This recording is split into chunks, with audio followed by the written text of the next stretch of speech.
রাজাকার আলবদর কিছুই রবে না রে, ভিতরে দালাল ভিতরে চোর কিছুই রবে না রে, সব বঙ্গোপসাগরে।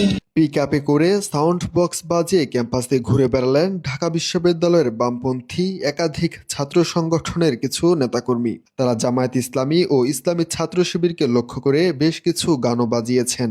ত্রয়োদশ জাতীয় সংসদ নির্বাচনে বিএনপির নিরঙ্কুশ জয়ের পরের দিন ক্যাম্পাসে এ ধরনের আয়োজন দেখা গেল। পিকআপটি শুক্রবার বিকেল 4টার দিকে যাত্রা শুরু করে ঢাকা বিশ্ববিদ্যালয়ের টিএচসি এলাকা থেকে।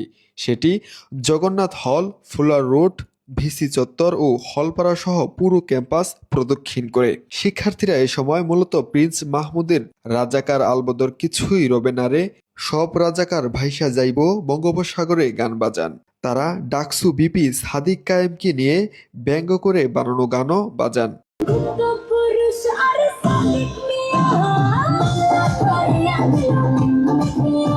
বিশ্ববিদ্যালয়ের বিপ্লবী ছাত্র মৈত্রী ও ছাত্র ইউনিয়নের একাংশের নেতাকর্মীদের এই মহড়ায় দেখা গেছে। রাজাকার আলবদর কিছুই রবে না রে, ভিতরে দালাল ভিতরে চোর কিছুই রবে না